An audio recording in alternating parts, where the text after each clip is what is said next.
Hey, welcome back to another episode of Blockbuster Underground. Today we are going to review The Meg 2, The Trench, starring Jason Statham, sequel to the 2018 movie The Meg.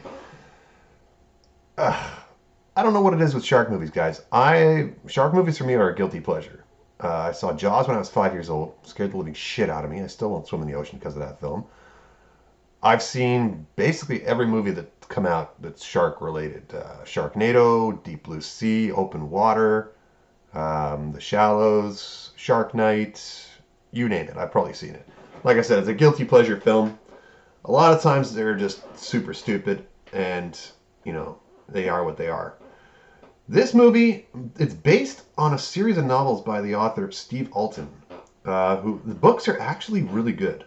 I'll give it that. There's 5 books in total. The Trench is the second book in the series. Obviously, it's the sequel to the second movie. The movie, however, has very little to do with the book. If memory serves, the book I read a few years back, there's an underwater facility in the trench where they're like analyzing stuff, and they've got the Megs in a pen and they're studying them and they break free or something. The only thing the movie has in common with the book is there's 3 Megs. Other than that, this is just, oh my god. There's literally a scene in this movie where one of the characters says, "This is some dumb shit." Yeah, it definitely was. There's a line between guilty pleasure movies and total schlock. Luckily, this film knows what kind of film it wants to be, which is just turn your brain off for an hour and 45 and enjoy the special effects and people getting chomped. The problem with this movie, though, is that the chomping doesn't begin until about an hour and 10 minutes into the movie. There's a whole protracted, long opening sequence where they go into the trench and they find there's some mining thing going on down there with illicit mining. They're stealing some minerals that are worth billions of dollars. And of course, the big, heavy corporate entity wants to take control of that and screw whoever gets in their way. They can all die. So there's a whole long sequence where they find this place in underneath the thermocline layer, where people have been mining minerals, which wasn't in the book at all. So the thermocline gets destroyed because of the mining, because of the explosions, and that's what lets the Megs out, along with a huge kraken. And then at one point there's a bunch of dinosaurs on the island that are like eating the tourists. I'm not sure where the hell that came in. That you see the flashback sequence in the trailer where like 10,000 BC and the Meg comes out of the water and eats the T-Rex. But yeah, I don't know, guys. Like, this movie was pretty bad. It's got about a 27% on Rotten Tomato right now. It's stupid. It's supposed to be stupid. Jason Statham playing Jason Statham again. Cliff Curtis is back as Mac from the original movie. And the little girl, even the little dog. Remember the little dog in the first one that the Meg almost eats? He comes back too. Cameo. Surprise, surprise. It's a co-produced movie between the U.S. and China.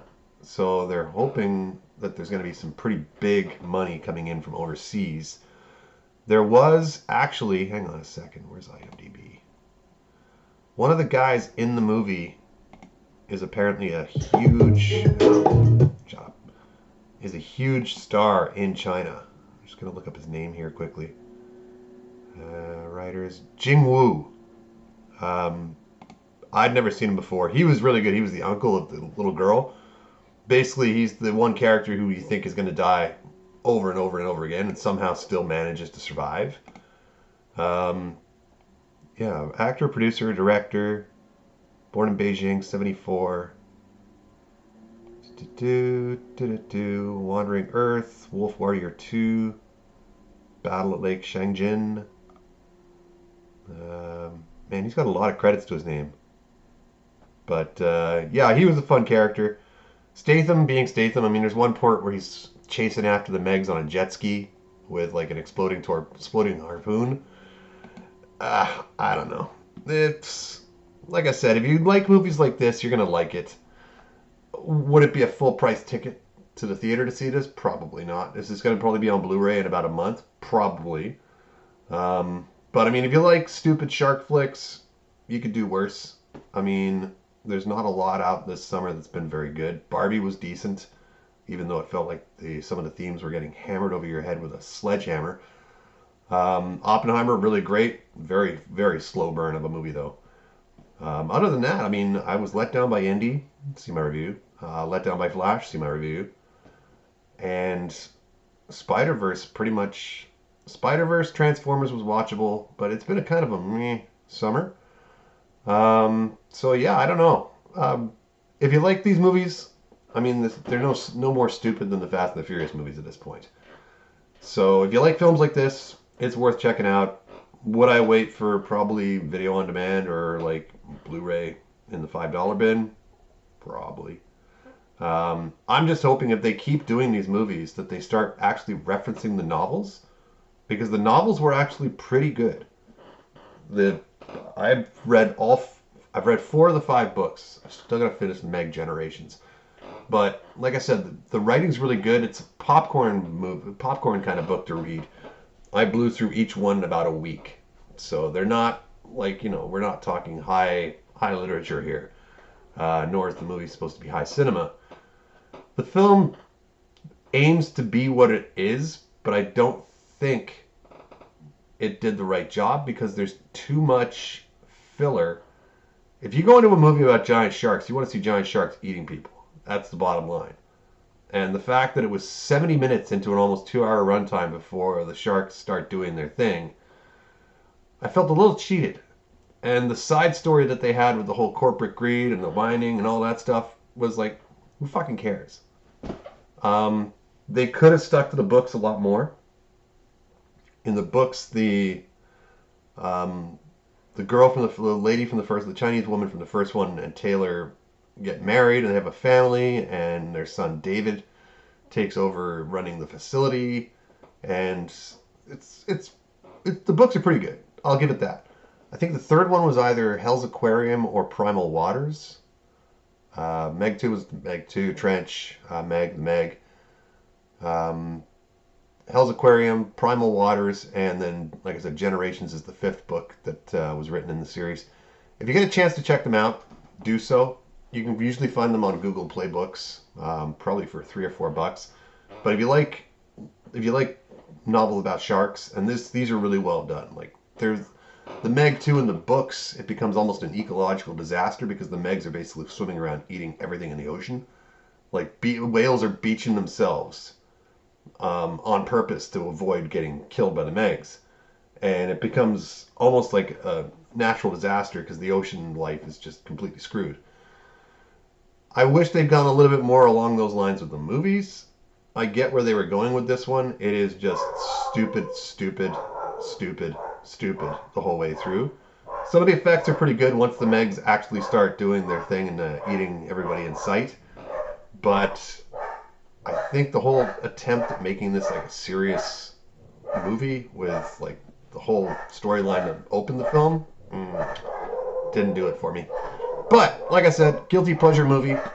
If you get a chance to see it, then if you like these movies, go for it. It's no worse than Sharknado, basically. But they're slowly beginning to head in that direction, which is unfortunate because the Sharknado movies were just, oh god, even the special effects in those were bad. So anyway, there's my little 2 cents worth on the Meg 2, The Trench. I own the first movie in 4K. I think I got it for like $12, really cheap. But yeah, if your guilty pleasure is shark films, you could do a lot worse. And